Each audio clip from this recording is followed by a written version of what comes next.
quietly. Well, stay quiet. Thank you. Okay. This next young man is originally from Providence, Rhode Island. I asked him why he got involved in comedy. He said because he was scared. As good a reason as any. Please put your hands up. Oh, that's the wrong guy.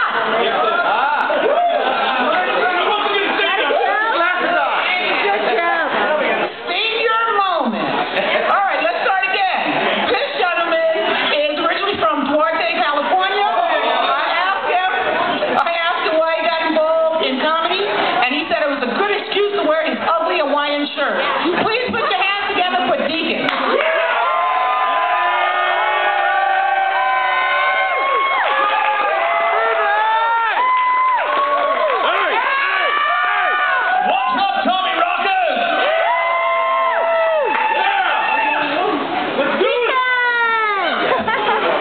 How y'all doing tonight?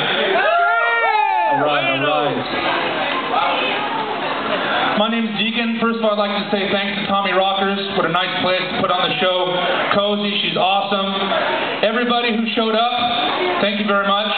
Now, right now, time's a little hard and everyone's trying to figure out a way to make a little bit extra money, right? Yeah. So like a month ago, I figured maybe I'll get into porn, because that seems like easy money. But then I was thinking about it, I'm like, you know what? I don't think that conversation with the director at the interview would go very well. It'd probably be something like, well, you know, Deacon, they say the camera adds 10 pounds.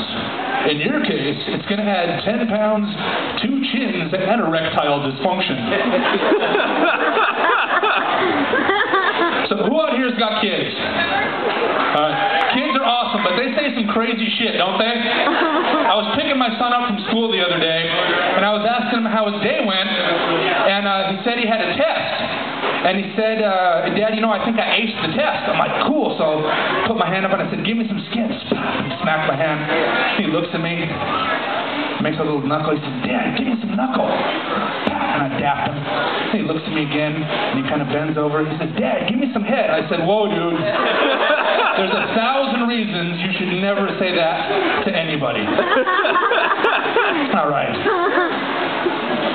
Now, all my guys out here, who's in a relationship that's not married yet? A couple of them out there? Okay. Now, eventually, your girl is going to bring up the M word. Okay? Now, when she does, give this a try. This is what I did. Look her right in the eye and say, darling, I don't need a piece of paper that says I love you. Just like I don't need a piece of paper that says I need to stay 100 yards away from your sister. So, I've been married for 13 years, which is a long time, and my wife drives me crazy.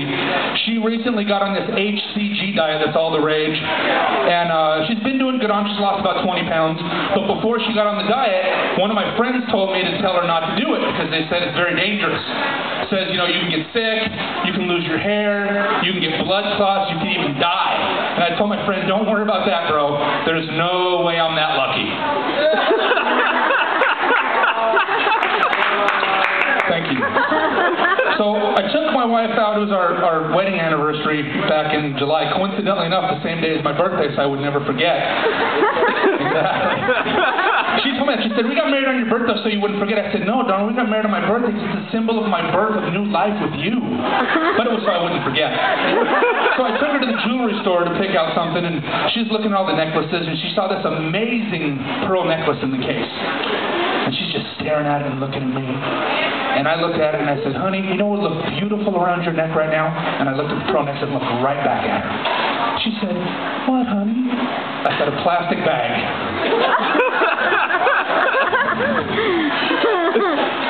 Pearl necklace? Or that, yeah. So when I'm not doing comedy, I sell cars down on Fremont and Oakey. If anybody knows town, they know that's not the best part of town. When I sit in my office, I can see all the Boulder beauties walking up and down the street working. So the other day, I was sitting on Craigslist putting up ads to sell cars and ads of men looking for men. And a guy rolls around the corner and parks his truck. So I walk out, and right as I'm walking to him, I notice this Boulder beauty coming around the corner, so I like, hurry up. I'm like, sir, how can I help you? And he goes, oh, where's the DMV? And I said, sir, it's 1 block down at the corner, take a left, you're right there. soon as I finish telling him that, she gets to his door and opens it. Whoosh. She goes, obviously you're looking for me, honey. I said, ma'am, he's looking for the DMV, not an STD. So, the other day also when I was working, some crazy things happened there. This couple came in, and they had a little 2-year-old baby, and he walked up to the payment window, which is, a little bit higher than him, so he just grabs onto the payment window and starts doing this shit. And I'm looking at him like, how old is this kid? He's 2. Well, motherfucker, I'm 44 and I can't do pull-ups. That's the first time I've ever seen anyone do a pull-up while they're wearing pull-ups. Shit. So, last week I was hanging out with some of my friends at a party, and don't you hate it when people walk up to you at a party and they want to tell you about themselves and how fucking cool they are? This really hot chick walks up to me, and she goes, I love your aura. I'm a psychic. So, I slapped her. That bitch was a liar because she didn't duck. Anyway, so getting back onto my wife, as I'm sure most of the men in this audience have at one time or another. Now, I'm not saying she sleeps with a lot of guys. All I'm saying is the other night, I was doing her from behind, and I noticed she had the Amtrak logo right here above her ass. Which I thought was kind of interesting, because I don't remember, putting that there. But you know that old saying, it's cheaper to keep her? Yeah. I've definitely found out it's absolutely positively true. It's definitely cheaper to keep her tied up in the basement. I mean, I feed her once a day. Pretty soon she's going to look like a fucking supermodel. It's going to be awesome. So, when you've been together, 13 years like we have, things change in your relationship, and, some things get boring and you want to change it up a little bit. So we got little pet names for each other. So like, if she's sleeping and I get home late from work, I'll sneak into the bed and snuggle up to her. And she goes, oh, my big teddy bear. And the other night I got home from work early and I fell asleep, and she snuck into the bed and fucking grabbed on me, and I went, no, Uncle, stop! Because he raped me.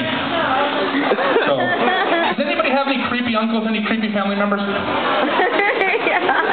everybody exactly, does. Sir. I had this really, really creepy uncle. This fucking guy volunteered to help me cram for my anal exam.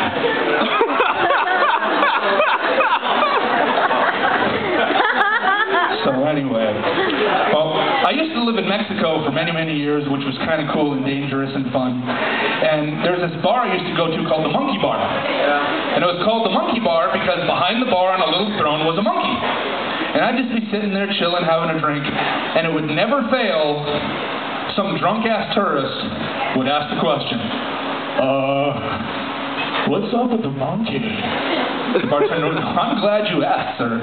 This monkey does the most amazing trick you will ever see. Do you want to see it? Yeah! Exactly. So he takes that little bell from under the bar and he rings it. Ding, ding, ding, ding, ding, ding, ding. Fucking monkey wakes up, gets off the bar, stands right in front of him, just freezes. Bartender pulls out a little baseball bat. Well, bam! Knocks the monkey out. That's not the funny part. The monkey gets up, unzips his pants, and starts giving a little monkey blowjob. The guy's like, oh my God, oh! And you can tell, it's just like the most amazing shit he's ever felt. So he finishes, and he's like, just lifts up his pants. Monkey goes and sits on the throne, and he says, sir, what do you think of that? Do you want to try it? The guy goes, yeah, just don't hit me as hard.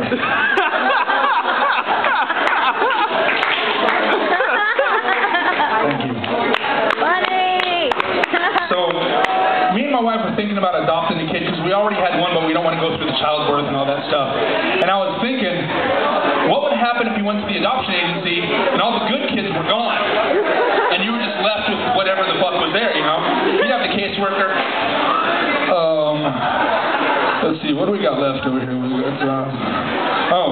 got the little Asian girl with the lazy eye. She's cool. We got the little fat white kid, one leg short and the other kind of walks like this. He's all right. Oh, wait a minute. No. In the back of the room, we got the little chubby Mexican kid. Now, he does eat the green crayons because he thinks they're jalapenos. Nice.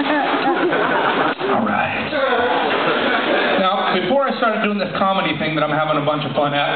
I used to be in bands, and there's actually someone in the back of the room that I used to be in a band with. And I remember when we were thinking of band names, and we had this conversation of why do bands have names that don't mean anything?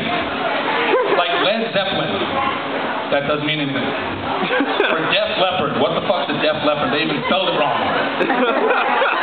So we were thinking, and I was like, you know what? I know the best band name ever. I guarantee with this band name, any venue you play in will be full.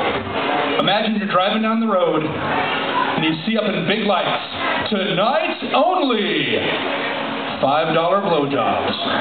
That place would be full. Nice! Thank you. So, nice. So who's drinking tonight? We are! Okay, wait a minute. I'm pretty sure the bar, people at the bar, pay attention. Who's drinking tonight? Exactly. Now, I was thinking about the other day, how can a guy tell when he's had too much to drink? So I was thinking about it, and these are the 3 signs that a guy knows he's had too much to drink, at least for me. Okay? Sign number 1, you walk into the bathroom, pour your drink in the toilet, and piss all over the wall. Okay? Sign number 2, I'm sitting at the bar arguing with some fucking douchebag in a Hawaiian shirt for 20 minutes, and then I realize it's just a mirrored wall. Sign 3, I wake up the next morning in bed with the hottest chick in the bar, and then I realize, fuck, it's Big Jim the bartender. Damn it, I hate it when that happens. All right. We've all been there. So the other day I was thinking, it would be interesting if people that have established careers are forced to do another career. Like, for example, what if a guy was a singer in a rock band and he got a new job as the announcer at Kmart? He's something like this. Well, good morning, Kmart shoppers. Attention, attention. Our blue light special today is 2 for $1 spatulas. That's on plastic, wood, or metal!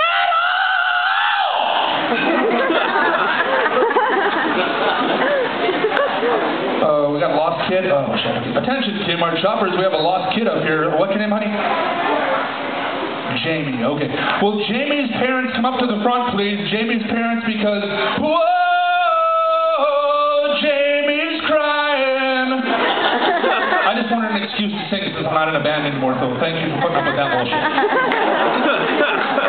Right. Got one more thing for you real quick.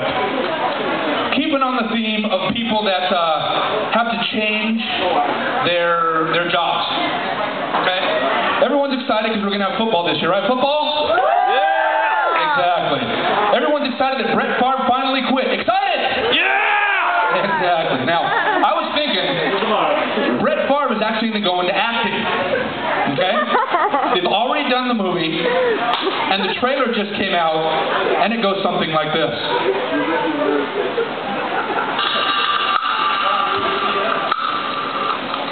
Coming this holiday season, from Indecisive Pictures, the story of a man struggling with his decisions.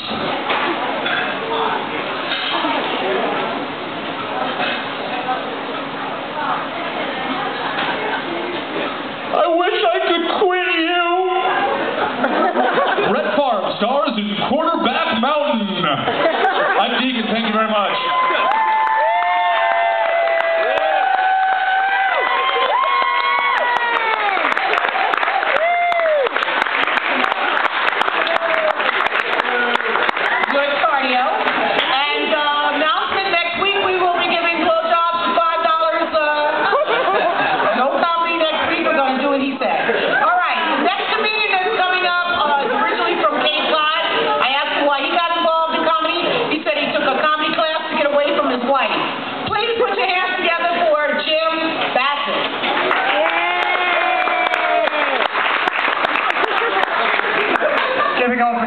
Stone, please.